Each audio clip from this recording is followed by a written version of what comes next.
semuanya. Perkenalkan, kami dari kelompok 4 ingin memaparkan materi terkait dengan sejarah perkembangan retorika modern. Nah, pada video kali ini ada 4 pembahasan yang akan kami kaji, yaitu sejarah retorika modern, tokoh-tokoh retorika modern, aliran retorika modern, dan yang terakhir ada implementasi retorika modern. Kemudian, pada pembahasan pertama, sayalah yang akan membahas mengenai sejarah retorika modern. Sebelumnya, apa sih yang dimaksud dengan retorika modern? Jadi, retorika modern diartikan sebagai seni berbicara atau kemampuan untuk berbicara dan berkhotbah. Sehingga, efektivitas penyampaian pesan dalam retorika itu sangat dipengaruhi oleh teknik atau keterampilan berbicara komunikator. Lantas, dimulai dari manakah sejarah retorika modern itu? Jadi, sejarah retorika modern itu dimulai dari pertemuan orang Eropa dengan Islam yang menyimpan dan mengembangkan khasanah Yunani dalam perang salib yang menimbulkan Renaissance atau zaman pencerahan. Kemudian, pada zaman pencerahan ini, sekitar abad ke-15 sampai 18 Masehi, Peter Rumus merintis sebuah aliran yang disebut sebagai Ramisme. Nah, Ramisme ini terbagi menjadi 2 bagian. Yang pertama, penemuan atau inventio, dan yang kedua, disposisi dari retorika atau disposio yang dikenal sebagai dialektika atau logika. Aliran Ramisme ini juga memiliki kekurangan dari segi pandangan. Mengapa begitu? Karena dalam pandangan mereka itu terjadi sebuah dikotomi antara gagasan dan kata yang mengungkapkan gagasan itu sendiri. Akan tetapi, di balik kekurangannya, zaman Renaissance ini bisa dikatakan sebagai era yang menjembatani munculnya retorika modern. Masih berbicara mengenai sejarah retorika modern, seorang filsafat Inggris, Roger Bacon, adalah penghubung Renaissance dengan retorika modern. Ia mengatakan bahwa kewajiban retorika ialah menggunakan rasio dan imajinasi untuk menggerakkan kemauan secara lebih baik. Rasio, imajinasi, dan kemauan yang disampaikan oleh Roger Bacon tersebut kelak menjadi kajian utama para ahli retorika modern. Pada abad ke-20, retorika banyak mengambil manfaat dari perkembangan ilmu pengetahuan, khususnya ilmu-ilmu perilaku seperti psikologi dan sosiologi.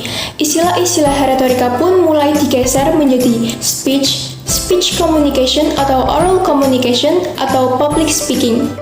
Tokoh-tokoh yang ikut andil dalam hal ini seperti James Aquinas yang merintis psikologi modern dalam pidatonya, dan Charles Henry Woolbert yang juga termasuk pendiri The Speech Communications Associations of America. Selanjutnya, saya akan menjelaskan mengenai aliran dan juga tokoh-tokoh retorika modern. Jadi ada 3 aliran retorika modern. Yang pertama ada aliran epistemologis, yang kedua ada aliran belles letters, yang ketiga ada aliran elokusionis. Yang pertama, aliran epistemologis. Aliran ini membahas mengenai teori pengetahuan, asal-usul sifat, metode, dan juga batas-batas pengetahuan manusia. Kajian pada teori ini yaitu retorika klasik dengan sorot perkembangan psikologi kognitif, yakni mengenai proses mental. Yang kedua ada aliran belles letters.